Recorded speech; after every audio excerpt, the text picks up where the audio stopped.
पहले 10th class में तुम लोग सेल के बारे में पढ़ चुके हो डिटेल में, लेकिन याद रखो यहाँ पे जो हम इलेक्ट्रिकल सेल पढ़ेंगे वो थोड़ा सा डिफरेंट है ना। यहाँ पे जो हम सेल के बारे में पढ़ेंगे ना, इसमें केमिकल रिएक्शंस होंगे और chemical energy will be converted into electrical energy. और केमिस्ट्री में जो सेल हम लोग पढ़े थे इलेक्ट्रोलिसिस में, उसमें electrical energy converted into chemical energy. तो इस चैप्टर में हम लोग जो पढ़ेंगे, प्लीज ध्यान दो आप मेरा, बुक अपने थोड़ा पढ़ना बुक, नोट्स के चक्कर में रहो, नोट्स बाद देंगे आपको हम, लेकिन पहले बुक थोड़ा पढ़ोगे आप, है ना। सम बनाओगे एक सॉल्व एग्जाम्पल पहले, फिर अनसॉल्व एग्जाम्पल ट्राई करो बनाने के लिए, ठीक है ना। इस बुक को यदि अच्छे से बना लिए तो फिर कोई प्रॉब्लम नहीं रहेगा आपको, ठीक है ना। मैक्सिमम क्वेश्चन डायरेक्टली बुक से रहेगा, ठीक है ना। फॉलो करने की कोशिश करो। तो देखो जरा, सेल में हम लोग पहले देख रहे हैं क्या, ईएमएफ है ना। इसको एप्सिलॉन है, ये सिंबल इसका एप्सिलॉन या ई भी कहते हैं, ठीक है। फिर टर्मिनल वोल्टेज होगा, फिर ड्रॉप इन वोल्टेज होगा, इसके बारे में हम लोग देखेंगे। पहले हम देखें सेल क्या है ना। अच्छा, हम ये कह सकते हैं ना कि a cell is a device that maintains a constant potential difference between the terminals for a long time। जब कभी भी पोटेंशियल डिफरेंस होगा बिटवीन टू पॉइंट्स तो करंट फ्लो करेगा, यदि कोई कनेक्टिविटी उसके बीच है तो, है ना। तो सेल का काम क्या है, ये पोटेंशियल डिफरेंस को मेंटेन करता है। कैसे मेंटेन करता है, सेल के अंदर कुछ केमिकल रिएक्शंस होते हैं और chemical energy gets convert to electrical energy, और इस तरह से वो इलेक्ट्रिकल एनर्जी इसको पोटेंशियल डिफरेंस को मेंटेन कर सकता है फॉर अ लॉन्गर टाइम, ठीक है ना। और ये सर्किट कंप्लीट हो तो चार्ज फ्लो करेगा, करंट फ्लो करेगा, charge in motion is current, simple. तो सेल में देखो आप जरा, ये एक कोई कंटेनर है, ठीक है। कंटेनर जो है ये, इसे हम इलेक्ट्रोलाइटिक सेल कह सकते हो आप। इसमें सॉरी, कंटेनर ये नॉन कंडक्टिंग मटेरियल का होना चाहिए, सिंपल नॉन कंडक्टिंग मटेरियल का होना चाहिए, थोड़ा इनएक्टिव हो, दैट्स ऑल।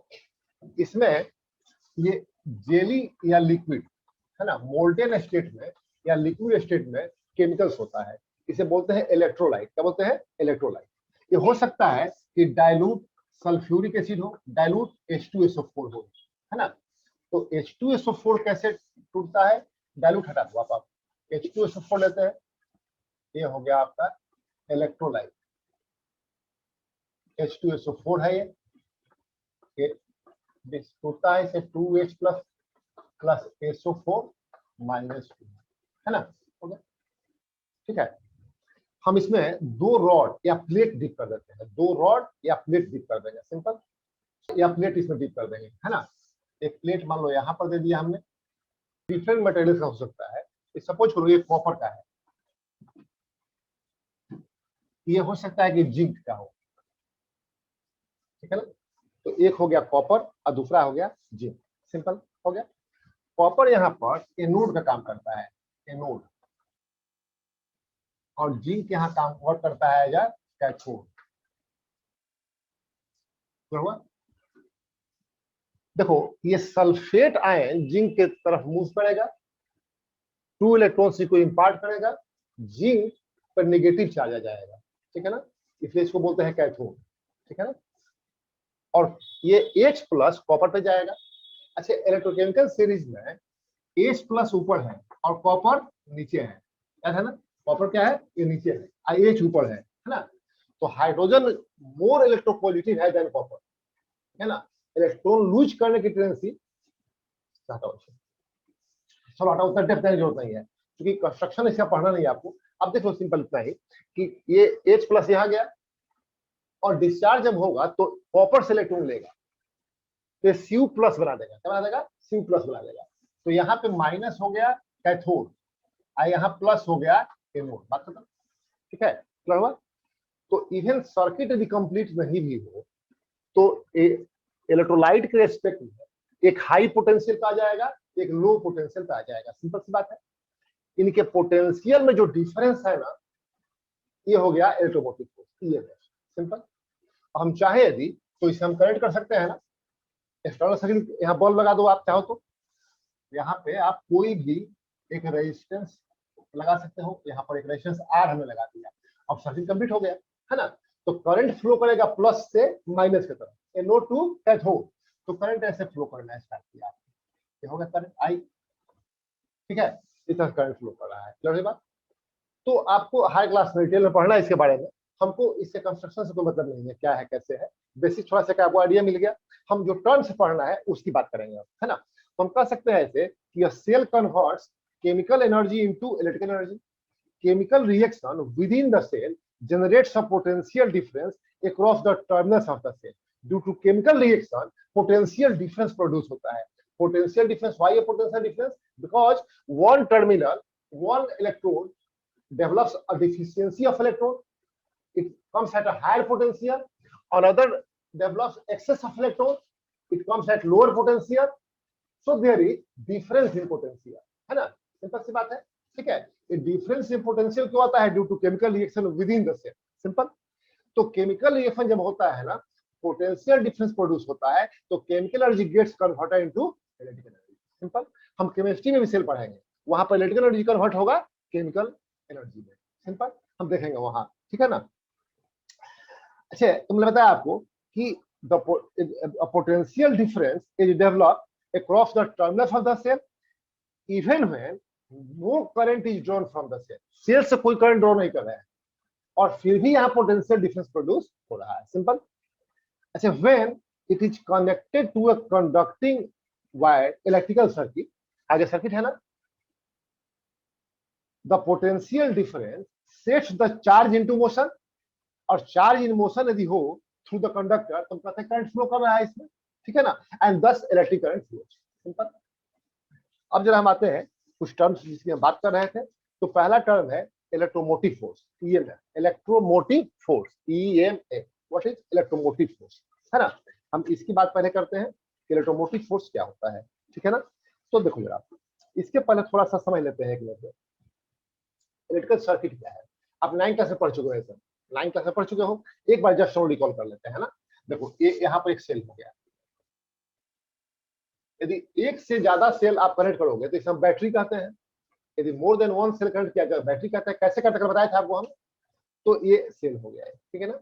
यहाँ पे हम एक लगाते हैं, इसे की कहते हैं। ऐसे की ओपन है, मतलब सर्किट ब्रोकन है, इसे करंट फ्लो नहीं कर रहा है। एक डॉट यहाँ दे दिया आपने तो की क्लोज हो गया, है ना। सिंपल। अब यहाँ पे हम एक लगा देते हैं वेरिएबल रेजिस्टेंस या रेओस्टेट, जिसे आप कहते हो आरएच, है ना। ये आरएच आ गया यहाँ पर, आप, है ना। रेओस्टेट भी आप इसे कहते हो। अच्छा, ध्यान दो जरा, यहाँ पे हम लगा देते हैं अमीटर। ध्यान देना, अमीटर हमेशा सीरीज में होना चाहिए, है ना, एलोंग होना चाहिए, क्रॉस नहीं, एलोंग, ताकि सेम करंट इससे फ्लो कर सके। सिंपल सी बात है। अमीटर ये हो गया। एक कंडक्टिंग वायर है, इलेक्ट्रिकल अप्लायंसेस है, इलेक्ट्रिकल कंपोनेंट्स है। ये हो गया सेल, सेल हो गया, ये की हो गया, है ना, रियोस्टेट हो गया, ये अमीटर हो गया, इलेक्ट्रिकल कंपोनेंट्स है। They are connected by a conducting wire. ये लाइन जो देख रहे हो आप, ये क्या है? वायर है, कंडक्टिंग वायर है।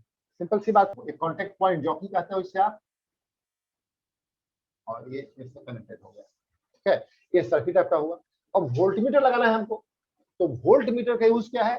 किसी डिवाइस के क्रॉस पोटेंशियल डिफरेंस को मेजर करें, to measure a potential difference across a device और कंडक्टर। तो मान लो इस रेजिस्टेंस के अलोंग पोटेंशियल डिफरेंस क्या है, वी हैव टू मेजर। तो हम वोल्टमीटर लगा सकते हैं। कैसे लगाएंगे? एक क्रॉस पैरेलल में लगाएंगे, याद रहेगा ना, पैरेलल। तो पैरेलल मतलब ऐसे आप लगा सकते हैं वोल्टमीटर, चाहे तो ऊपर भी लगा सकते हैं, है ना। अब ध्यान देना, अब इसका कनेक्शन हम यहां से करें, यहां से करें, कोई अंतर नहीं पड़ता है। कारण समझो क्या है। पोटेंशियल को डिफाइन किया था हमने। पोटेंशियल कैसे क्या था? Amount of work done in moving unit positive charge from one point to other point ना। तो वर्क डन कब होगा? जब फोर्स अप्लाई किया जाए, डिस्प्लेसमेंट हो। फोर्स अप्लाई कब करना पड़ेगा? जब रेजिस्टेंस का रिपल्सिव फोर्स अगेंस्ट को मूव करना पड़े। पहले से कोई पॉजिटिव चार्ज है, आप पॉजिटिव चार्ज को मूव करा रहे हो, तो रिपल्सिव फोर्स अगेंस्ट जा रहे हो ना, तो आप वर्क कर रहे हो। देखो, ये कंडक्टिंग वायर का रेजिस्टेंस नेग्लिजिबल होता है, ठीक है ना। तो ये रेजिस्टेंस तो ऑफर करेगा नहीं। तो जब यहां से तुम चार्ज को मूव करोगे तो आपको फोर्स नहीं लगाना पड़ा, तो वर्क डन नहीं हुआ, तो पोटेंशियल हम मान लेंगे कि कोई कुछ है ही नहीं। अब समझ में आई बात का? पोटेंशियल हालांकि होगा, क्योंकि कुछ तो रेजिस्टेंस होता है, वो नेग्लिजिबल होता है। इसीलिए हम कनेक्ट यहाँ किए हैं, चाहे यहाँ करें, यहाँ करें, यहाँ कर दे, कोई अंतर नहीं पड़ता है। अंतर क्या है? इससे है, रेजिस्टेंस वायर है ना, यहाँ से फर्क पड़ेगा। क्योंकि मैक्सिमम वोल्टेज ड्रॉप होगा वो रेजिस्टेंस के अलोंग होगा, ठीक है ना। तो करंट जब यहां से आगे बढ़ना शुरू करेगा ना तो ऑब्स्ट्रक्शन ऑफर होगा, क्योंकि हाई रेजिस्टेंस है वहां, तो आपको फोर्स लगाना पड़ेगा मूव करने के लिए। डिस्प्लेसमेंट हो रहा है, आप वर्क कर रहे हो, एनर्जी लूज कर रहे हो, और स्टोर हो रहा है जब पोटेंशियल ड्रॉप हो रहा है पोटेंशियल में। समझ आई बात ना। तो इसीलिए ध्यान देना कि ये पॉइंट हम यहाँ लगाते, यहाँ यहाँ यहाँ इससे कोई फर्क नहीं पड़ता है। तो ये हो गया पैरेलल कॉम्बिनेशन में, सिंपल सी बात है। अब एक बात ध्यान देना, अमीटर में एक पॉजिटिव एंड होता है, एक नेगेटिव एंड होता है ना। पॉजिटिव एंड से करंट एंटर करना चाहिए, नेगेटिव से लीव करना चाहिए, है ना। तो देखो ये प्लस है, इसमें माइनस है, करंट तो ऐसे चलेगा, करंट ऐसे आया, ऐसे फिर ऐसे, है ना। तो प्लस यहाँ पे रहेगा और माइनस यहाँ रहेगा, याद रहेगा ना, ताकि यहाँ से करंट इंटर करे, यहाँ से लीव करे, ठीक है ना। यहाँ पर क्या होगा बोलो, वोल्ट मीटर में प्लस यहाँ होगा और माइनस यहाँ रहेगा, सिंपल, ठीक है। ये सब मार्किंग आप ध्यान रखोगे प्लीज, ओके। इससे चाहो तो कॉपी कर लो ताकि ये क्या है आपको 9 क्लास में पढ़ना था, आपको एक जस्ट रिकॉल कर दिया हमने। ये हो गया एक सिंपल इलेक्ट्रिकल सर्किट हो गया, रेजिस्टेंस आर है। अब चाहो तो इस वोल्ट इस V को ऊपर भी लगा सकते हो, कोई बात नहीं है, पैरेलल में रहे। इलेक्ट्रिक सर्किट है ना। इलेक्ट्रिक सर्किट क्या है, पढ़ चुके 9 क्लास में, है ना, कि the path along which current electric current flows is called electric circuit. An electric circuit contains different electrical components. Different electrical components are connected with each other through conducting wire. तो components क्या क्या है, जैसे cell है, की है, rheostat है, volt meter है, अमीटर है, सब कंपोनेंट्स है, और ये सब कनेक्टेड है कंडक्टिंग वायर से। लाइनिंग जो है ना, ये कंडक्टिंग वायर इससे कनेक्टेड रहते हैं, सिंपल सी बात है, ठीक है। अब देखो जरा, सर्किट ओपन कब होगा और क्लोज कब होगा। नहीं, यदि हम की को यहां से हटा दें, प्लग निकाल लो आप, तो की क्या हो गया, क्लोज हो गया, है ना, ऑफ हो गया, तो करंट फ्लो नहीं करेगा। इस सर्किट को बोलेंगे ओपन सर्किट, सिंपल। अच्छा, ये की क्लोज कर दिए तो ये होगा क्लोज सर्किट, सिंपल। यदि यहाँ पे ये वायर मान लो कि चूहा काट दिया तो ओपन सर्किट हो गया, तभी क्या हो जाएगा, ओपन सर्किट हो गया। अच्छा, मान लो कि यहाँ पे इतना दूर कोई ड्राई सिल्क थ्रेड लगा दिया तो क्या है, बैड कंडक्टर है ना, तो ये भी क्या होगा, तो ओपन सर्किट होगा, करंट फ्लो नहीं करेगा, सिंपल। तो किसी सर्किट से यदि करंट फ्लो कर रहा हो तो क्लोज सर्किट है, अब फ्लो नहीं कर रहा हो तो ओपन सर्किट है, सिंपल। क्लोज ओपन करने का सिंपल तरीका आपके पास क्या है, ऑन ऑफ कर दो भाई, ये भी एक तरीका हो सकता है, ठीक है, ध्यान दो। तो यदि इलेक्ट्रिकल सर्किट क्लोज्ड, ठीक है ना, माने करंट उससे विथड्रॉ किया जा रहा हो, उस वक्त जो इसके टर्मिनल्स के बीच का पोटेंशियल डिफरेंस होगा, इसे बोलते हैं टर्मिनल वोल्टेज, सिंपल। आज जब करंट ड्रॉ नहीं कर रहे हो, सर्किट ओपन हो, उस वक्त जो टर्मिनल्स के बीच का पोटेंशियल डिफरेंस होगा उसे बोलते हैं ईएमएफ, सिंपल, ठीक है, क्लियर हुई बात।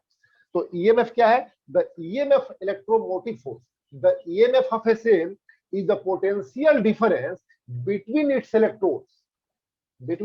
electrodes when no current is flowing through the cell. When no current is flowing through the cell is in open circuit.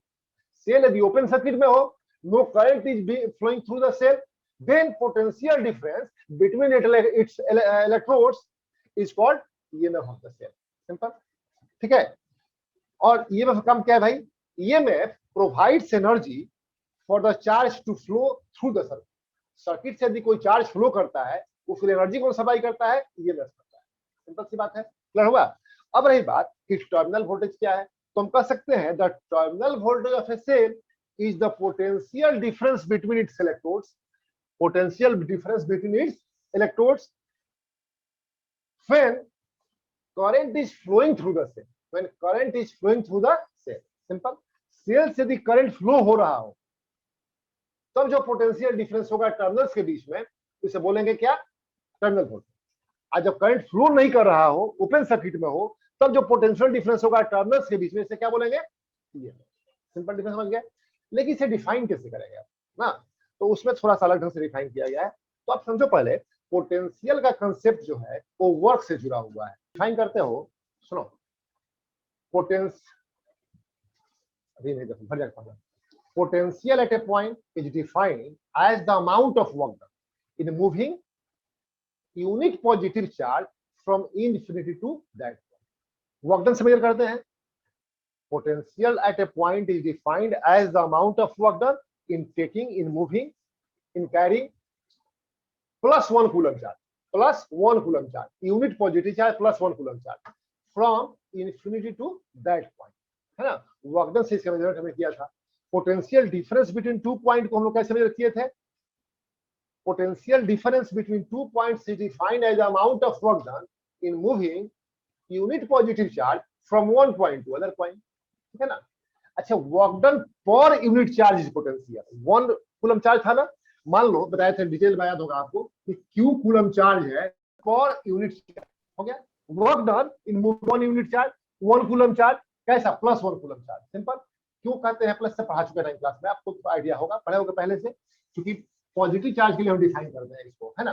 खैर, तो हम इसको ईएमएफ को कैसे डिफाइन करेंगे? वर्क डन के टर्म, है ना। क्लियर बात?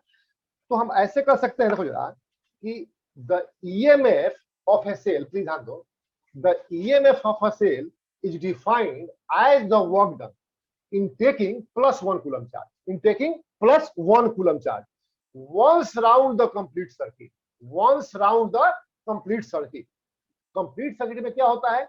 आउटसाइड और इनसाइड दोनों सर्किट आता है। आउटसाइड क्या है? आउटसाइड सर्किट हो गया ये दोनों टर्मिनल के ऊपर में जो लगा हुआ है, ये मान लो बल्ब लगा है तो वायर बल्ब ये सब आ गया आउटसाइड सर्किट, और इनसाइड इलेक्ट्रोलाइट वाला आ गया आपका, ठीक है। तो 1 कूलम चार्ज को मूव करा दो भैया। कैसे मूव करना है? Once round the complete circuit, मतलब positive pole via external circuit to the negative pole, then through electrolyte to the positive pole, ठीक है। हम बोलेंगे once round the complete circuit. हो गया कंप्लीट, ठीक है ना। हुआ तो डिफिनेशन ये दे सकते हो कि the EMF of a cell is defined as the work done in taking plus 1 coulomb charge once round the complete circuit, that is from positive pole via external circuit to the negative pole and then through electrolyte to the positive pole। Simple, ठीक है।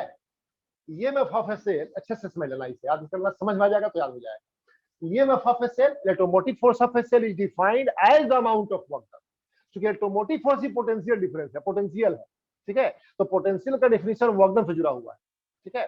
तो EMF of a cell is defined as the amount of work done in taking plus 1 coulomb charge, unit positive charge plus 1 coulomb charge once round the complete circuit, that is from positive pole via external circuit to the negative pole, then through electrolyte to the positive pole। Simple, clear definition, कोई doubt नहीं आपको इसमें? आप जब भी पढ़ा रहे हो आपको बुक हम कहे तभी देखना है, ऐसे नहीं देखना है। बुक में लिखा हुआ है जो पढ़ा रहे हो तो कहीं लिखा हुआ है, तो बेकार में टेंशन होगे ना। तो घर जाकर बुक पढ़ना ना, मेरे पढ़ाने के बाद आप बुक पढ़ोगे समझ आ जाएगा, अच्छे से आ जाएगा, आपको नोट्स दे देंगे, ठीक है ना। जब भी पढ़ा रहे हो तो बुक की जरूरत नहीं है। मेरे पास तुम्हारा है बुक, देख रहे हैं सिलेबस आपका क्या है, लेकिन टू द पॉइंट हम सारा रीडिंग वही का वही दे देंगे, नहीं संभव है। कुछ इधर उधर समझा के फिर बुक का बात भी समझा देंगे आपको। खैर, तो अब देखो जरा, टेस्ट चार्ज किसे कहते हैं? तुम्हारे बुक में हर डिफिनेशन यूज किया है टेस्ट चार्ज। टेस्ट चार्ज तो 1 कूलम चार्ज लिया जाए, एक डिफरेंट काम है। 6.25 10 पावर 18 इलेक्ट्रॉन्स का 1 कूलम होता है, तो एग्जैक्टली 1 कूलम चार्ज डिफरेंट काम है। तो क्या करते हैं, कोई भी चार्ज ले लेंगे। टेस्ट चार्ज का मतलब ये है कि चार्ज ऑफ नोन स्टेट तुमको पता है कितना है, वो 4 कूलम 3 कूलम 2 कूलम 1 कूलम कितना है पता है पहले से, चार्ज ऑफ नोन स्टेट। और नॉर्मली स्मॉल अमाउंट चार्ज होता है ये, ना test charge, charge of known state and charge of small quantity कर सकते हो आप, ठीक है ना। तो ध्यान दो जरा, हम मान लेते सपोज करो आप कि W इज इक्वल टू है work done in taking a test charge.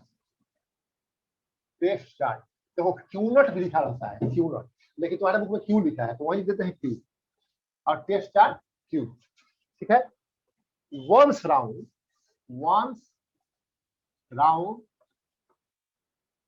the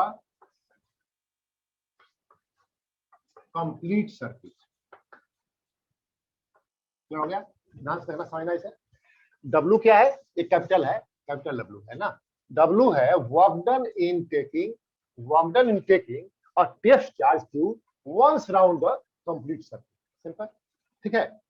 तो जरा सोचो, क्यू कूलम चार्ज को once round the complete circuit move करने में कितना वर्क हमने किया, डब्ल्यू जूल वर्क हमने किया, सिंपल, ठीक है। डिफिनेशन क्या कहता है, EMF of cell is defined as the amount of work done in taking plus 1 coulomb charge throughout the complete circuit, है ना। तो Q कूलम चार्ज के लिए W जूल वर्क करना पड़ा हमें, 1 कूलम के लिए कितना करना पड़ेगा, W by Q करना पड़ेगा, है ना। और बाय डेफिनेशन ऑफ EMF क्या होगा, W by Q, 1 coulomb charge के लिए जो वर्क डन करना पड़ा, moving once round the complete circuit. तो देयरफॉर EMF क्या होगा, ये होगा W by Q, समझा कि कोई डाउट नहीं है। 1 कूलम चार्ज के डिफाइन किया है ना, तो ये work done in moving 1 coulomb charge, तो हम कह सकते हैं वर्क डन पर unit charge, per month each one, है ना, यूनिट पर यूनिट चार्ज, वर्क डन पर यूनिट चार्ज कह सकते हैं ना। तो आपके बुक में डेफिनेशन इसको ऐसे नहीं दिया है कि EMF of a cell is defined as the amount of work done in taking plus 1 coulomb charge, plus 1 coulomb charge को क्या बोला है, वो वर्क डन पर यूनिट चार्ज, क्या बोलेंगे, वर्क डन पर यूनिट चार्ज, एक ही बात हुआ, work done removing unit charge 1 coulomb charge। तो डिफिनेशन ये है कि the EMF of a cell is defined as the work done per unit charge, EMF of a cell is defined as the work done per unit charge, ये है पर unit charge. Q coulomb charge के लिए ये work है, अब 1 coulomb charge के लिए ये वर्क है, यही पोटेंशियल है ना। तो ये है क्या, वर्क डन है for unit charge, unit charge work done है ना। तो EMF of a cell is defined as the work done per unit charge in taking a positive test charge, in taking a positive test charge। ये क्या है, positive test charge, simple, charge of known state, ठीक है। इन तब निकाल पाएंगे, 3 coulomb है, आज मान लो कि 27 जूल हो रहा है, तो भी नोन है 27 जूल बाई 3, निकाल लेंगे, इतना आएगा। तो the EMF of a cell is defined as work done per unit charge in taking a positive test charge once round the complete circuit, simple, ठीक है। EMF of a cell is defined as work done per unit charge in taking a test charge once round the complete circuit, that is from positive pole via external circuit to negative pole, then through electrolyte to the positive pole। अब समझा गया आपको definition, कोई दिक्कत नहीं है। EMF of a cell is defined as work done per unit charge in taking a test charge Q, any test charge once round the complete circuit, simple, कोई doubt नहीं है। पिछले 9 क्लास में जो पढ़ाए थे तो पोटेंशियल को वर्क डन पर यूनिट चार्ज स्पेशली लिखवाए थे, याद है, मार्क किए थे, आप भी समझ गए पीछे, कोई दिक्कत नहीं है। जितना वर्क डन हुआ वो मेजर करेगा पोटेंशियल, ठीक है, जितना वर्क डन हुआ उतना एनर्जी खर्च होगा, वही पोटेंशियल के बराबर होगा, बात खत्म हो गई, ठीक है। यस प्लीज देखो यहाँ सुनो, अब है फैक्टर्स अफेक्टिंग EMF। तो पहला तो ये है किस किस फैक्टर पर डिपेंड करेगा EMF, मिलेगा बाद में भी इसके बारे में। जिसे हम कहें वोल्टाइक सेल होता है, तो वोल्टाइक सेल में लैग्रांजे सेल है, डैनियल सेल है, ये तीनों डिफरेंट सेल्स हैं। ये तीनों से डिफरेंस क्या है कि तीनों में इलेक्ट्रोलाइट अलग अलग होगा और इलेक्ट्रोड्स भी डिफरेंट होगा, ठीक है। तो EMF डिपेंड करता है कि आपने इलेक्ट्रोलाइट क्या यूज किया है, इलेक्ट्रोड का मटेरियल क्या है, सिंपल, ठीक है। इसे इसका वोल्टाइक सेल का 1.08 वोल्ट होता है, ठीक है ना, लैग्रांजे सेल का 1.5 वोल्ट होता है, ठीक है ना। ऐसे ही डैनियल सेल का 1.08 वोल्ट है। तो ये अलग अलग EMF होता है, वो डिपेंड करता है, दो मेन फैक्टर्स हुए, पहला हो गया मटेरियल ऑफ इलेक्ट्रोड और दूसरा हो गया इलेक्ट्रोलाइट यूज, सिंपल। ऐसे temperature and concentration of electrolyte पर डिपेंड करता है, ठीक है ना। ये इसके बारे में आपको पढ़ना नहीं है, आज क्लास में पढ़ोगे आप कह सकते हो कि इनवर्सली प्रोपोर्शनल है, ठीक है ना, लेकिन वो डिटेल में डिस्कशन आपको बाद में करना होगा, उससे बहुत सारे फैक्टर्स हैं। तो आप इतना ही जान लो सिर्फ कि EMF of a cell depends upon material of electrolyte use and material of electrodes use, है ना। इलेक्ट्रोड्स यूज क्या किया इस पे डिपेंड करेगा, ठीक है। अब ये किस किस पे डिपेंड नहीं करेगा, तो EMF of a cell does not depend upon ध्यान दो, शेप ऑफ इलेक्ट्रोड्स, इलेक्ट्रोड जो है ना रॉड शेप में हो सकता है, सिलिंड्रिकल शेप में हो सकता है, प्लेट के शेप में हो सकता है, उससे कोई मतलब नहीं है। मटेरियल का इससे मतलब है, सिंपल। तो शेप ऑफ इलेक्ट्रोड पे डिपेंड नहीं करेगा, ठीक है। डिस्टेंस बिटवीन द इलेक्ट्रोड्स, एक कंटेनर को बड़ा कर दो, थोड़ा छोटा कर दो, तो इसके बीच का सेपरेशन कुछ बड़ा छोटा होगा, उससे कोई मतलब नहीं, ठीक है ना। कोई बड़ा सेल हो छोटा सेल हो, उस पर ईएमएफ डिपेंड नहीं करेगा, याद रहेगा ना, ठीक है। वो डिपेंड करेगा कि मटेरियल क्या है इलेक्ट्रोड का, इलेक्ट्रोलाइट क्या यूज किया गया है, इस पर डिपेंड करेगा। अब सिंपल सी बात है ना, ठीक है। और अमाउंट ऑफ इलेक्ट्रोलाइट यूज पर डिपेंड नहीं करेगा। आप छोटा सा एक सेल बना दिए, एक बड़ा सा सेल बना दिए, ठीक है ना। छोटे सेल में इलेक्ट्रोलाइट कम है, अब बड़े वाले सेल में इलेक्ट्रोलाइट ज्यादा होगा, तो ज्यादा समय तक चलेगा, ये अलग बात हो गई, लेकिन ईएमएफ सेम होगा, हुआ। यदि इलेक्ट्रोलाइट सेम है, इलेक्ट्रोड का मटेरियल सेम है, तो ईएमएफ सेम है, सिंपल, ठीक है। कोई बड़ा सेल होगा तो ज्यादा समय तक चलेगा, ये जल्दी खत्म हो जाएगा, है ना। एनर्जी उसमें ज्यादा स्टोर होगा, केमिकल रिएक्शन ज्यादा समय तक होगा, ज्यादा एनर्जी देगा, टेम्परेचर ज्यादा उसमें, वो दूसरी बात हो गई, ठीक है ना। तो ये शेप ऑफ इलेक्ट्रोड पर डिपेंड नहीं करेगा, डिस्टेंस बिटवीन इलेक्ट्रोड्स पे डिपेंड नहीं करेगा, अमाउंट ऑफ इलेक्ट्रोलाइट यूज्ड पे डिपेंड नहीं करेगा, ठीक है। और amount of current drawn from the cell पर भी डिपेंड नहीं करेगा, सिंपल, ठीक है। ये हो गया ये। अब आते हैं हम लोग टर्मिनल वोल्टेज। टर्मिनल वोल्टेज हुआ, हम ऐसे कहें कि terminal voltage of a cell, क्योंकि भी वोल्टेज है तो पोटेंशियल है, पोटेंशियल डिफरेंस को हुआ, तो terminal voltage of a cell is defined as the work done in taking +1 coulomb charge, +1 coulomb charge in the circuit outside the cell, in the circuit outside the cell, outside the cell का मतलब क्या है, that is from positive pole via external circuit to negative pole, बस, ठीक है ना। हुआ तो देखो, terminal voltage of a cell is defined as the amount of work done, as the work done. Terminal voltage of a cell is defined as the work done in taking +1 coulomb charge, +1 coulomb charge, ठीक है, through external circuit of the cell, बात खत्म। That is from positive pole via external circuit to negative pole, बस clear हो गया, ठीक है ना, कोई डाउट नहीं इसमें नहीं है। The terminal voltage of a cell is defined as the work done in taking +1 coulomb charge in the circuit outside the cell, that is from positive pole via external circuit to negative pole, है, कोई doubt नहीं है। या फिर when the circuit is closed, current is being withdrawn from the cell, potential difference between the terminals is called terminal voltage। और जब circuit open हो, current draw नहीं कर रहे हो, तो पोटेंशियल डिफरेंस बिटवीन टर्मिनल्स को बोलते हैं ईएमएफ। तो एक अलग डिफिनेशन है, हम उसको एक्सप्लेन कर देंगे बाद में क्यों ऐसा करते हैं। तो अब मान लिया जाए आप कि ये सपोज करो कि W डैश, ये W डैश है ना, W डैश है work done in taking a test charge around the circuit connected across the terminals of the cell, है ना। ये है work done in taking a test charge, Q मान लेते हैं, है ना, around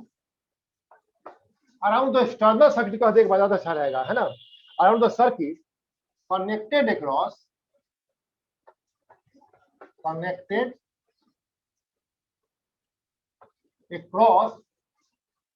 the terminals of the cell, देखो across the terminal of the cell के लिए हम यूज कर सकते हैं across external circuit, across outside circuit, हो गया, ये भी चलेगा, है ना, ठीक है। तो W डैश है work done in taking a test charge means charge of known strength, a test charge Q around the circuit connected across the terminals of the cell, simple सी बात है, ठीक है। अब देखो जरा, तो हमने टेस्ट चार्ज Q कूलम को मूव किया अराउंड द एक्सटर्नल सर्किट, हमें वर्क कितना करना पड़ा, W डैश, हाँ। तो 1 कूलम चार्ज के लिए क्या वर्क करना पड़ेगा आपको, बोलो, W डैश बाई करना पड़ेगा ना। और डेफिनेशन यही कहता है कि terminal voltage of a cell is defined as the amount of work done, as the work done in moving in taking +1 coulomb charge around the external circuit of cell, simple. तो यही ना हो गया terminal voltage. तो therefore V is equal to W dash by क्या होगा, लिख लो इसे, V is equal to W dash by Q। Please ध्यान दो जरा, देखो आप यहाँ लिख लिया आपने। अब देखो हम इसको ऐसे डिफाइन कर सकते हैं, ये क्या है, work done for 1 coulomb charge है, तो work done for unit charge कर सकते हैं, ठीक है। तो हम इसको ऐसे भी डिफाइन कर सकते हैं, प्लीज ध्यान दो जरा, कि the terminal voltage of a cell is defined as the work done for unit charge. It is work done for unit charge, work done for unit. Q coulomb के लिए W डैश वर्क है, 1 coulomb के लिए W dash by Q है। तो W dash by Q क्या है, for in the circuit outside the cell, in the circuit outside the cell, that is from positive pole via external circuit to negative pole. अब समझा क्या book का definition, आपके book में definition ही है, simple. The terminal voltage of a cell is defined as the work done for unit charge, work done for unit charge. It is work done for unit charge. Terminal voltage of a cell is defined as the work done for unit charge. In taking a test charge through the external circuit of the cell, that is from positive pole via external circuit to negative pole. Simple. कोई दिक्कत नहीं है, समझ गया पीछे। अब एक term है वोल्टेज ड्रॉप, वोल्टेज ड्रॉप या लॉस्ट ईएमएफ। टर्म क्या है, लॉस्ट ईएमएफ, इसको हम बोलते हैं वोल्टेज ड्रॉप और वोल्टेज ड्रॉप, वोल्टेज ड्रॉप। देखो जहां कहीं भी चार्ज के फ्लो को रेजिस्टेंस मिलेगा वहां आपको वर्क नहीं करना पड़ेगा। आप मान लो कि एक स्टोन लेते हो और फिर लेके जा रहे हो ऊपर अपवर्ड डायरेक्शन में, अर्थ का पुल नीचे चल रहा है ना, तो मोशन को तो आपको ऑब्स्ट्रक्शन हो रहा है ना, you have to apply a force, you are travelling some displacement, you are doing some work, तो पोटेंशियल एनर्जी उसका बढ़ रहा है सिस्टम का, समझ बात। तो ध्यान दो जहां कहीं भी रेजिस्टेंस वहां वर्क डन होगा, है ना। तो रेजिस्टेंस कहां है भाई, एक्सटर्नल सर्किट में रेजिस्टेंस है, इलेक्ट्रोलाइट में भी तो रेजिस्टेंस है, इसे बोलते हैं इंटरनल रेजिस्टेंस बोलते हैं, ठीक है ना। तो यहाँ भी तो कुछ वर्क डन करना पड़ेगा आपको, सिंपल। अब क्या होता है ना, यहाँ मान लो एक बल्ब लगा दिया आप, अब बल्ब के फिलामेंट में रेजिस्टेंस है तो बल्ब ग्लो करेगा, तो एनर्जी आपको मिल गया ना लाइट के फॉर्म में। अच्छा ये इलेक्ट्रोलाइट से जब करंट फ्लो करेगा या कोई चार्ज फ्लो करेगा तो थोड़ा हीटेड होगा ना, तो यह किसी काम का नहीं ना हुआ आपके लिए। यहाँ जो एनर्जी का लॉस हुआ, जो वर्क डन आपने किया, वो किसी काम का नहीं है, इसे बोलते हैं इसको लॉस्ट ईएमएफ। क्या बोलते हैं, लॉस्ट ईएमएफ या ड्रॉप, वोल्टेज ड्रॉप बोलते हैं, drop in voltage, voltage drop, ठीक है। तो ये कैसे डिफाइन किया जाए इसको, है ना। देखो जरा सीधी सी बात है, देखो work done in taking +1 coulomb charge through the electrolyte of the cell, through internal circuit of the cell, through the electrolyte of the cell is called voltage drop of the cell. Simple. ठीक है, work done in taking +1 coulomb charge through the electrolyte of the cell, through the internal circuit of the cell is called lost in voltage या lost in EMF या voltage drop. Simple. तुम्हारे book में जो definition दिया है वो ऐसे दिया है, देखो जरा। इससे पहले इसको हम डिफाइन पहले समझा लेते हैं, फिर इसको एक्सप्लेन करते हैं, ज्यादा अच्छा रहेगा ना, ठीक है। मान लो यहाँ पर इफ ये W है, स्मॉल W ना, if W is equal to work done in taking, लिख लो,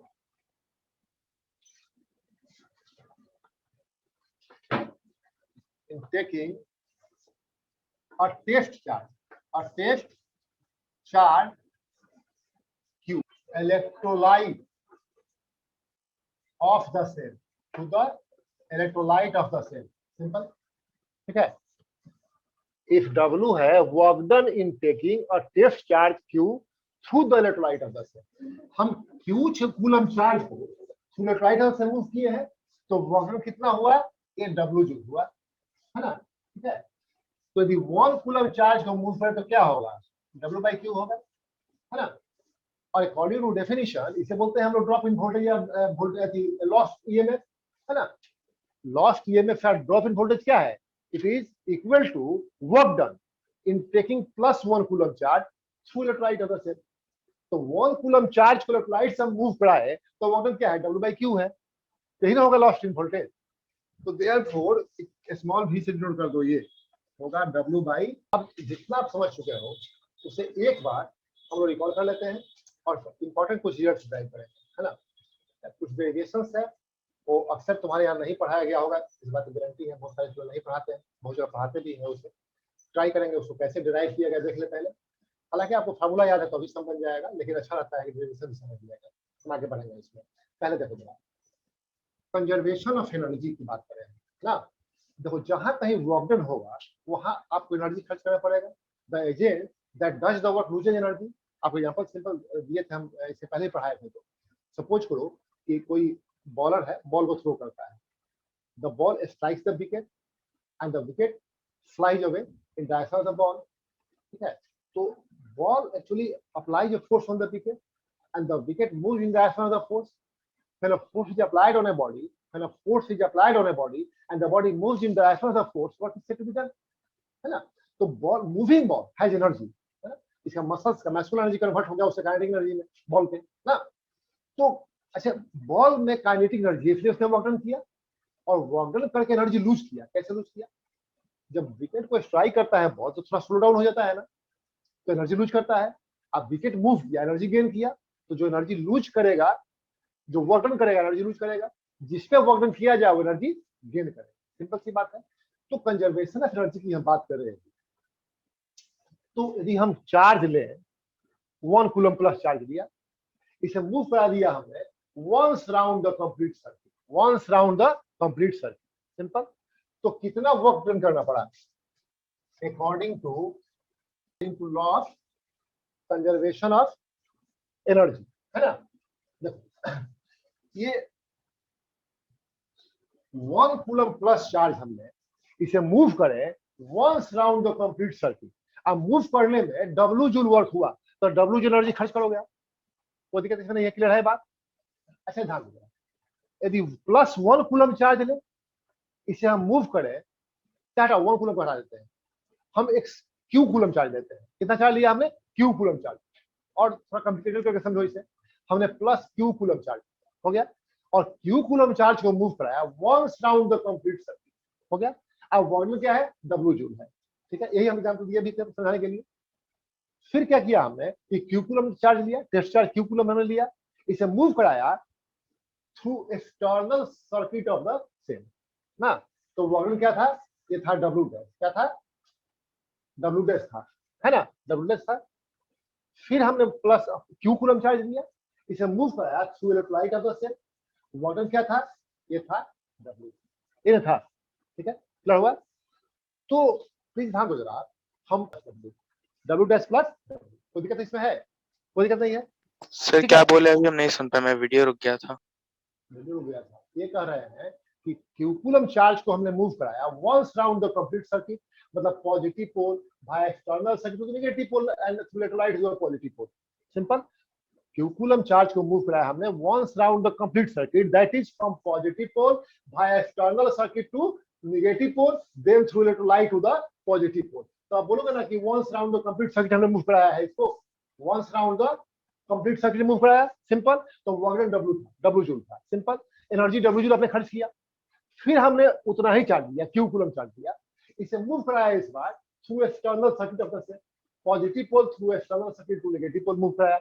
इसमें वर्क डन क्या था? ये W डैश जूल था, याद है, लिए थे पहले। फिर हमने क्या किया?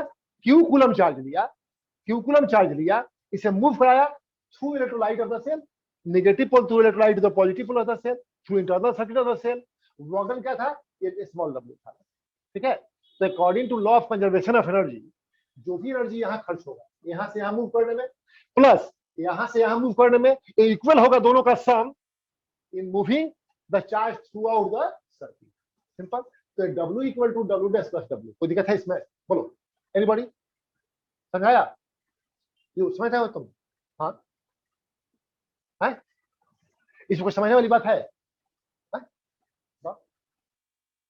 क्या कोई इसमें कोई प्रॉब्लम है कहीं से? फिर यहाँ पे सीधी सी बात है कि हमने एक certain charge Q coulomb charge लिया, इसे मूव करा दिया positive pole external circuit, negative pole free electrolyte यहाँ पे मूव करा दिया, हो गया। ठीक है, एक बार दोबारा इस चार्ज को लिया हमने, positive pole external circuit to negative pole move करा दिया, अगेन वन को उस क्यू कूलम चार्ज को नेगेटिव पोल से लेकर इलेक्ट्रोलाइट जो पॉजिटिव मूव करा दिया। ठीक है, तो लास्ट में जो दो मूवमेंट आपने किया इलेक्ट्रोलाइट आप प्लस एक्सटर्नल इसको ऐड कर दो, ये दोनों को ऐड कर दो, तो पूरे को मूव करने में जो एनर्जी खर्च होगा उससे बराबर इक्वल नहीं होगा। तो कोई इतना सिंपल फैक्ट है, इसको जवाब ही नहीं है, इतना सिंपल है। तो ये W इक्वल टू इतना होगा, इसको कोई डाउट है किसी को भी? बोलो, तो प्रॉब्लम नहीं है। देखो समझ, थ्योरेटिकल कांसेप्ट जो समझ रहे हो आप अच्छे समझो, उससे समझना जरूरी है, इसके बाद से प्रैक्टिस करो बार बार, है ना, रिपीट करो पीरियोडिकली, जरूरी है। 10th का सिलेबस है, प्लीज ध्यान देना, एक ही तरीका अच्छा करने का है, सिलेबस पढ़ाए आगे बढ़े। हम लोग स्लो होंगे क्योंकि ईमानदारी से पढ़ा रहे हैं, तो स्लो होंगे ही, तय है, समझिए ना। बहुत कोशिश करेंगे 10 दिसंबर तक खत्म कर देंगे पूरा सिलेबस, एग्जाम होगा फरवरी में, यही कर सकते हैं तुम्हारे लिए। जो बच्चे अभी हैं उनका यही चैप्टर एक और बाकी रह गया, मई में एग्जाम हो रहा है, उनका सिलेबस भी हालांकि कम कर दिया गया था, हम चूंकि थोड़ा पढ़ा रहे हैं इसलिए थोड़ा सा उसमें टाइम लग रहा है। ठीक है ना, तो आपको ये करना है कि एक बार अच्छे से समझ लिए, अच्छे से पढ़ लिए, एंड बार बार सुनो उसे रिवाइज करो, बार बार उसे रिवाइज करो, प्रैक्टिस करते रहो, है ना, छोड़ोगे फिर भूल जाओगे, फिर कोई फायदा नहीं। हम बहुत पढ़ाए, आपको बिना पढ़ाए निकल गया, दोनों बराबर हो गया आपके लिए। तो ठीक है, देखो तो ये समझ के पहले आप, तो एक इक्वेशन आपके पास मिल गया ना कि W is equal to W dash plus W, ये मिल गया। कि पूरे इक्वेशन को हम डिवाइड करते हैं Q से डिवाइड कर देते हैं, चाहे 1/Q से मल्टीप्लाई कर देते हैं। तो यहाँ पर क्या होगा, W/Q is equal to W dash by Q plus small W/Q होगा ना सर? बोलो, कोई दिक्कत है इसमें? कोई दिक्कत नहीं है। Q से मल्टीप्लाई कर दिया, ऐसे डिवाइड कर दिया, डिवाइड बाई Q। यहाँ पे हमने क्या किया, इसको डिवाइड कर दिया Q से, हो गया। ठीक है, अब देखो जरा, ये W/Q क्या था, EMF क्या है, तो ये हो गया EMF। ठीक है, और W डैश बाई Q क्या था, टर्मिनल वोल्टेज। ठीक है, और ये W/Q स्मॉल वाला क्या था, ड्रॉप इन वोल्टेज, ये था। ठीक है, तो EMF of cell is equal to terminal voltage plus drop in voltage, ये रिजल्ट मिल गया आपको। बोलो, कोई दिक्कत नहीं है? तो यहां से हम कह सकते हैं, देखो जरा, कि terminal voltage is equal to EMF minus drop in voltage, कह सकते हैं। Terminal voltage is equal to EMF minus drop in voltage, कह सकते हैं, कोई दिक्कत नहीं है। अच्छा प्लीज ध्यान दो, यहाँ ओम्स लॉ क्या कहता है कि V is equal to IR, potential is equal to current into resistance, पढ़े ओम्स लॉ पहले क्लास में। तो ये ड्रॉप इन वोल्टेज क्या है, करंट फ्लो किया इलेक्ट्रोलाइट से, हाँ, तो इलेक्ट्रोलाइट जो रेजिस्टेंस ऑफर करता है उससे बोलते हैं small r, internal resistance of the cell, क्या बोलते हैं, internal resistance of the cell बोलते हैं। ठीक है ना, तो ये V इज इक्वल टू क्या होगा, IR, I into small r, समझ गया ना, V equal to I into small r। ठीक है ना, क्यों, क्योंकि जब यहाँ से करंट फ्लो करेगा तो इलेक्ट्रोलाइट रेजिस्टेंस ऑफर करेगा, इलेक्ट्रोलाइट जो रेजिस्टेंस ऑफर कर रहा है उसे बोलते हैं internal resistance of the cell, ये स्मॉल r से डिनोट होता है। ठीक है ना, तो यहाँ पर रिजल्ट मिल गया कि V is equal to E minus I। अब इसमें कहा V is equal to I into R, यहाँ पर I क्या है, करंट, I है current drawn from the cell, R है इंटरनल रेजिस्टेंस, इंटरनल रेजिस्टेंस मतलब resistance offered by electrolyte of the cell to the flow of current, simple, internal resistance. और ये भी क्या है, voltage drop, voltage drop, simple हो गया, वोल्टेज ड्रॉप। ठीक है ना, सिंपल। तो ध्यान दो जरा, ये terminal voltage current drawn from the cell पे कैसे डिपेंड करेगा, है ना। देखो internal resistance of the cell तो कुछ फिक्स है, वो मटेरियल क्या है इस पर डिपेंड करेगा। सपोज करो कि सेल से आप larger amount of current draw कर रहे हैं, ठीक है ना, आप रियोस्टेट के वैल्यू को चेंज करके करंट की वैल्यू बढ़ा सकते हो ना, ठीक है। तो यदि लार्जर अमाउंट ऑफ करंट आप ड्रॉ करोगे, प्लीज ध्यान दो, तो क्या होगा, I इंटू आर इंक्रीज कर जाएगा, I इंक्रीज करेगा, I इंटू आर इंक्रीज करेगा, मतलब वोल्टेज ड्रॉप इंक्रीज करेगा।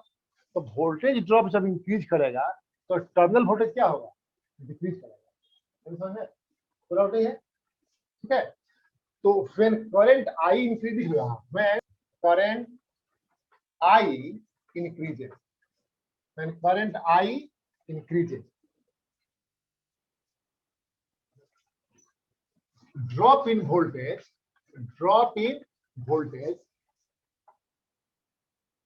ये क्या है, ड्रॉप इन वोल्टेज क्या है, V is equal to Y into R, पता है ना। तो drop in voltage increases, drop in voltage increases, drop in voltage increases, ठीक है। And terminal voltage decreases, and terminal voltage भी डिक्रीजेस,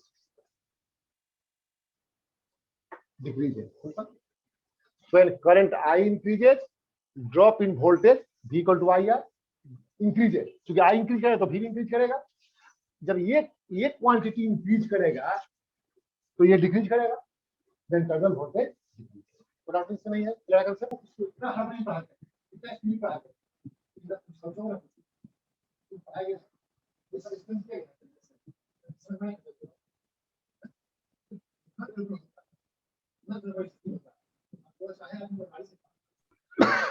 माने करंट जीरो हो गया, no current is being drawn from the cell, है ना। तो सर्किट क्या है, ओपन है ना तब, बोलो। ऐसे में टर्मिनल वोल्टेज भी क्या होगा, EMF minus I into R होता है, ठीक है। तो टर्मिनल वोल्टेज क्या होगा, EMF minus zero into R. तो टर्मिनल वोल्टेज क्या होगा, ईएमएफ होगा, टर्मिनल वोल्टेज क्या हो जाएगा, ईएमएफ होगा, ठीक है, होगा। इसीलिए प्लीज ध्यान देना, हम डिफाइन किया था कि when the cell is in open circuit, no current is being drawn from the cell, then EMF is equal to potential difference across the terminals of the cell. Simple. तो जब current draw नहीं कर रहे हो, cell open circuit में हो, उस वक्त टर्मिनल वोल्टेज का जो वैल्यू होता है, माने potential difference between the anode and cathode जो होता है वो इक्वल होता है ईएमएफ। ये क्यों होता है समझ में आ गया, हो गया। आज जब सेल से करंट ड्रॉ करना शुरू कर देंगे तो क्या होगा, अब टर्मिनल वोल्टेज होगा ईएमएफ अब minus drop internal resistance R of a cell. ये क्या है, प्लीज ध्यान दो जरा, सुनो। The obstruction offered by the electrolyte of the cell to the flow of current is called internal resistance of the cell. The resistance offered by electrolyte of the cell to the flow of current is called internal resistance of the cell. Simple, कोई दिक्कत नहीं है। अच्छा, for circuit analysis याद रखना, internal resistance of the cell is supposed to be connected with the cell in series। याद रहेगा ना, सेल के साथ इंटरनल को सीरीज में कनेक्ट मानते हैं। जैसे मान लो ये सेल है ना, ये इंटरनल रेजिस्टेंस हो गया यहाँ पे, ठीक है। अब सर्किट आप बना रहे हो ना, तो ये सेल हुआ एक्चुअली, ये इसका आगे कनेक्टर हुआ, क्या होगा ना। ऐसे मार्क नहीं किया गया है तो अभी आप मान के चलो ये इंटरनल रेजिस्टेंस सेल के साथ सीरीज में कनेक्टेड है, सिंपल हो गया, ठीक है। अच्छा, इंटरनल रेजिस्टेंस किसी फैक्टर पर डिपेंड करेगा, ठीक है। तो इसे याद कर लो, थोड़ा समझ करके याद किया जाए, कोशिश करते हैं, और थोड़ा लॉजिक इस ढंग का है ताकि आपको याद करने में सुविधा हो। देखो, it depends upon the surface area of electrode, the surface area of electrode। अच्छा सोचो जरा ऐसे, यदि सेल में इलेक्ट्रोड का सरफेस एरिया ज्यादा हो तो इलेक्ट्रोलाइट से थोड़ा कम ट्रेवल करना पड़ेगा चार्ज ना, तो इंटरनल रेजिस्टेंस कम होगा, ठीक है ना। अब ये बहुत एक्यूरेट है नहीं मतलब है, ऐसा सोच के करोगे तो याद जल्दी हो जाएगा, बस सीख याद कर लो आप, ठीक है। तो ध्यान दो जरा, the surface area of electrode larger the surface area, less is the internal resistance। बात खत्म। larger the surface area, less is the internal resistance। Simple. दूसरा फैक्टर है separation between the electrodes, माने area of cross section of columns of liquid between the electrodes, ठीक है।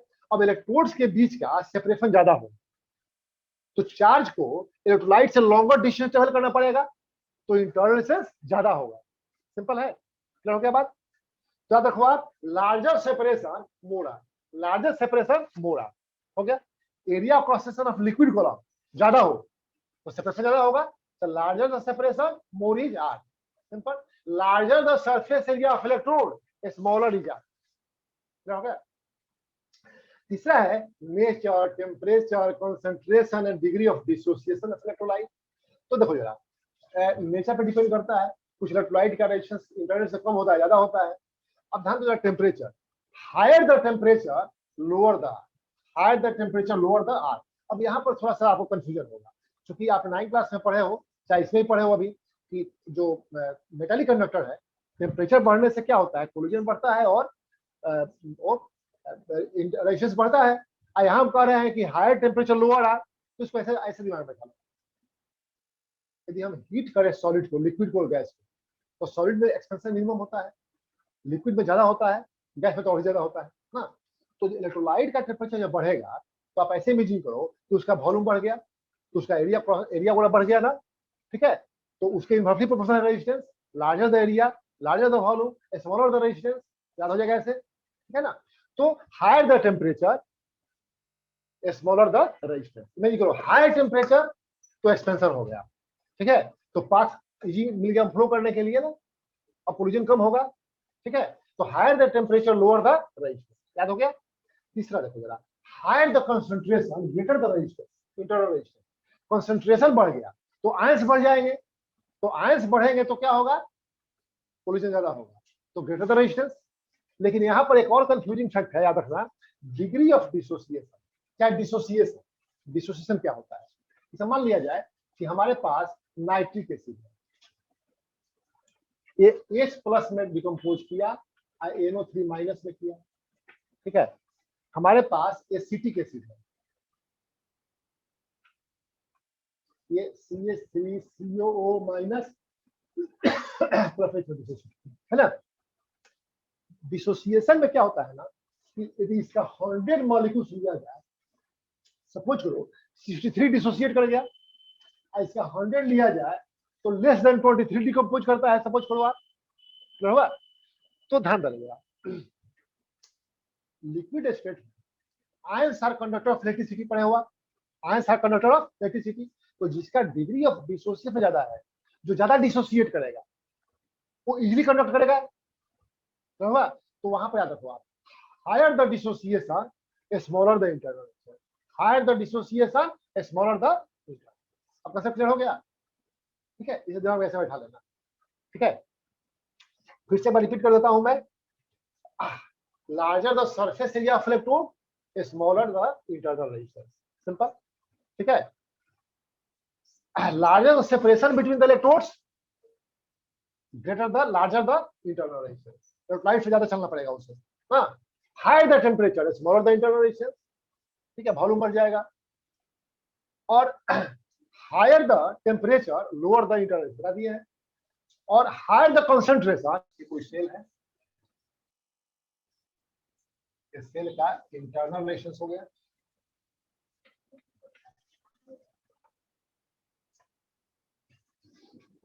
ये cell हुआ, please ध्यान दो जरा। इसका EMF E है, इंटरनल रेजिस्टेंस R, सिंपल, ठीक है। इसे यहां से कनेक्ट कर दिया गया, ठीक है। ठीक बात करो, देखो यहाँ ये एक्सटर्नल रेजिस्टेंस R है, यहाँ से कनेक्ट कर, हो गया, ठीक है। देखो हम यदि टोटल रेजिस्टेंस लें, माने ये R है और सीरीज में है ना, सीरीज में हम आगे पढ़ेंगे इक्विवेलेंट रेजिस्टेंस होता है, टोटल रेजिस्टेंस होता है, सम ऑफ इंडिविजुअल रेजिस्टेंस। तो ये R+R की बात करें तो पूरे सर्किट का रेजिस्टेंस निकल गया।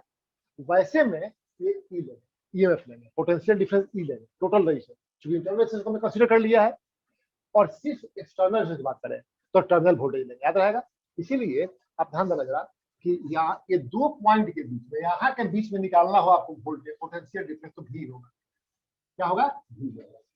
ये चूंकि सिर्फ इस रेजिस्टेंस के लिए है पोटेंशियल डिफरेंस, तो ये टर्मिनल वोल्टेज के बराबर होगा, ठीक है।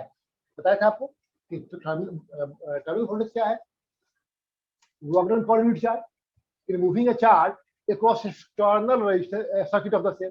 तो इस सेल का एक्सटर्नल सर्किट यही ना है, बोलो, तो एक्सटर्नल सर्किट से मूव कराया तो जो पोटेंशियल डिफरेंस होगा उसे क्या बोलेंगे, एक्सटर्नल वोल्टेज बोलेंगे, सिंपल। ठीक है, अब once round the complete circuit, external, फिर इलेक्ट्रोलाइट से होकर मूव करा दिया, रेजिस्टेंस भी आ गया, ये भी आ गया, और पोटेंशियल डिफरेंस क्या कहलाएगा, ये मत कहलाएगा। आप समझ आ गई बात, पहले क्लियर हो गया आपको, कोई डाउट नहीं है। अच्छा देखो आप यहाँ पे इसको ऐसे समझा जाए, हम टोटल सर्किट की बात करते हैं, टोटल सर्किट। तो यहाँ देखो आप, टोटल पोटेंशियल डिफरेंस क्या होगा, ई के बराबर होगा, कोई दिक्कत नहीं है। और total resistance, total resistance, total resistance of the circuit, total potential difference of circuit ये हो गया, और टोटल रेजिस्टेंस सर्किट क्या होगा, R plus R, R plus R, कोई दिक्कत नहीं है। ठीक है, अब लगाओ Ohm's law, by Ohm's law, by Ohm's law. Ohm's law कहता है कि V is equal to I R, V is equal to I R. V क्या है, पोटेंशियल डिफरेंस है, तो टोटल पोटेंशियल डिफरेंस हम ले रहे हैं तो ई ले लेंगे, is equal to I current है, और आर में क्या लेना पड़ेगा, टोटल रेजिस्टेंस लेना पड़ेगा, तो आर प्लस आर लिखना पड़ेगा आपको, कोई दिक्कत नहीं है। ठीक है, अच्छा ध्यान दो, तो हम कह सकते हैं कि ये ईएमएफ होगा I R plus I R होगा, सिंपल समेट्रिएशन है यहाँ पर। तो हम कह सकते हैं कि ईएमएफ होगा भी, आई इंटू आर क्या था, टर्मिनल वोल्टेज है ना, देखो ये आर है, तो करंट मान लो यहाँ से चला आ रही है, यहाँ से करंट आई पास किया, ऐसे करंट चला गया अपना आई। ठीक है, तो इसका आई इंटू आर करेंगे तो इसका वोल्टेज निकलेगा, एक्सटर्नल, एक्सटर्नल रेजिस्टेंस क्या है, external resistance I into current, क्या होगा, टर्मिनल वोल्टेज। ठीक है, और ये क्या है, ड्रॉप इन वोल्टेज, ये क्या है, ड्रॉप इन वोल्टेज, कोई दिक्कत नहीं है। बोलो, ऐसे में ड्रॉप इन वोल्टेज क्या होगा, ईएमएफ माइनस टर्मिनल वोल्टेज, ये तो पहले भी हम निकाल चुके थे। इसे हम कह सकते हैं यहां से, एक बार समझ लो, इसे E इज इक्वल टू, आपने देखा था V प्लस V, है ना, E equal to V plus V, है ना, प्रूफ कर चुके थे हम लोग। तो V क्या होगा, E minus I R, E minus I R, V क्या होगा, ये भी हम प्रूफ कर चुके थे, पहले दिखा चुके थे ना हम, है। अब जरा यहाँ आते हैं, देखो जरा, ये इक्वेशन 1 हो गया,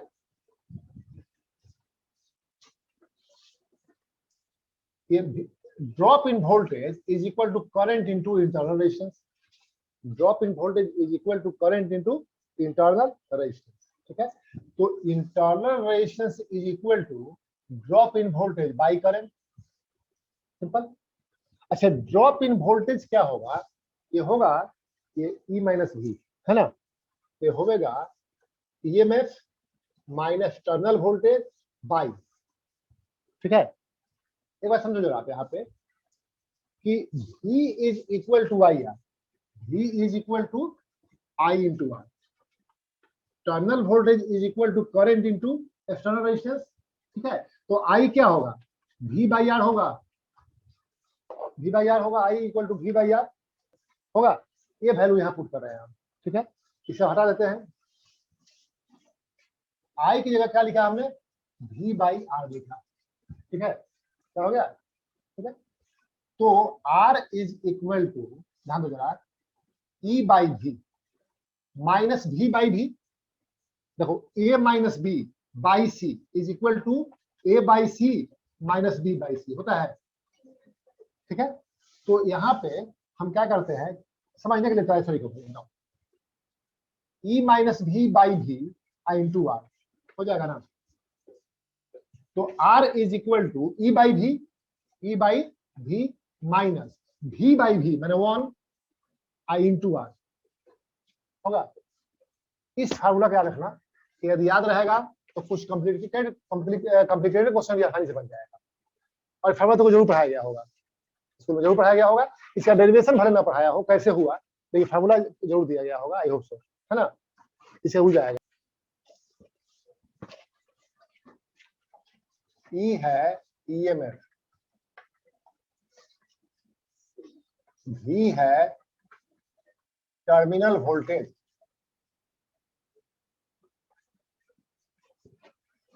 स्मॉल भी वोल्टेज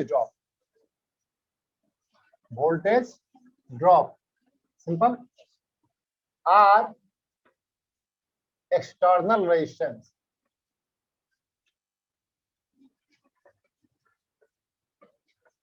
स्मॉल आर है इंटरनल रेजिस्टेंस।